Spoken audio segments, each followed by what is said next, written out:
Ticket বুটের সভাপতি king খান, সভাপতি পাপ্পন ভাই। তো আপনি আসেন। ইতিমধ্যে কিন্তু সিরিয়ালে আছে বাংলাদেশের সর্বশ্রেষ্ঠ সর্বশক্তিমান সাকিব আল হাসানের জুতার সমান একজন অধিনায়ক, তিনি হলেন লর্ড নাজমুল হাসান শান্ত। তো বাংলাদেশের প্রধান কোচ হাতুড়ি সিং, সে কিন্তু এখন আপনাদের সামনে আসবেন। সে কিন্তু খেলাধুলা করেছে নদীর পাড়ে, যে কারণে কিন্তু আজকে বাংলাদেশের টিমের এই অবস্থা। তো হাতুড়ি সিংহ, আপনি বিলাই হয়ে সামনের দিকে চলে আসেন।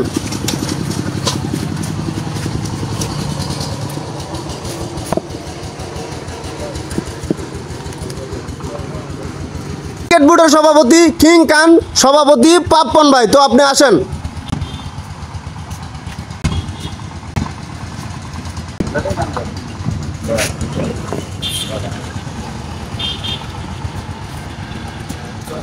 প্রধান সভাপতির পরে দ্বিতীয়তে এলো আমাদের নান্নু। তো নান্নু ভাই, আপনি আপনি আপনার আসন গ্রহণ করেন। আসেন, এদিকে আসেন।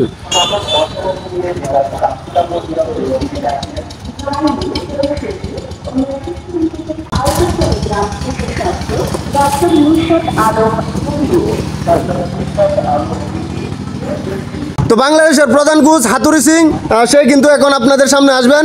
সে কিন্তু খেলাধুলা করেছে নদীর পাড়ে, যে কারণে কিন্তু আজকে বাংলাদেশের টিমের এই অবস্থা। তো হাতুড়ি সিংহ, আপনি বিলাই হয়ে সামনের দিকে চলে আসেন।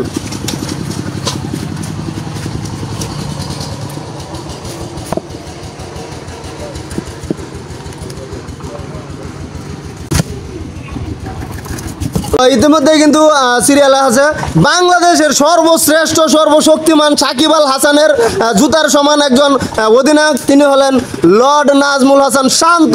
তো ইতিমধ্যেই কিন্তু আপনারা তাকে দেখতে পাচ্ছেন। তো শান্ত ভাই, আপনি সামনের দিকে চলে আসেন। তো ইনি হলেন শান্ত, বাংলাদেশের কিং খান, বিখ্যাত অধিনায়ক। সে কিন্তু নদীর পাড়ে কিন্তু অনেক বালু দিয়ে খেলাধুলা করেছে। তো তার কিন্তু আজকে এই অবস্থা।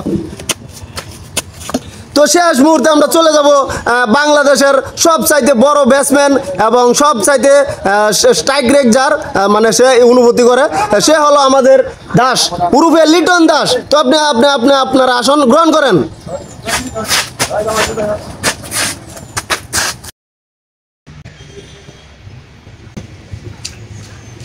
তো থ্যাংক ইউ আপনাকে, অসংখ্য ধন্যবাদ। আপনি আপনি আসেন।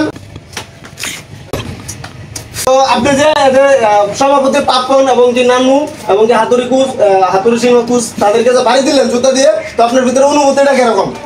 আমি আপনাকে বলতেছি, আমি যে 5 কেজি বিরিয়ানি খেয়েছি, এই বিরিয়ানির থেকে সুখটা যে পাইছি, এর থেকে যে জুতার বাইরে দিলাম, অনেকটা সুখ পাইছি আমি। ও, আপনি অনেক সুখ পাইছেন।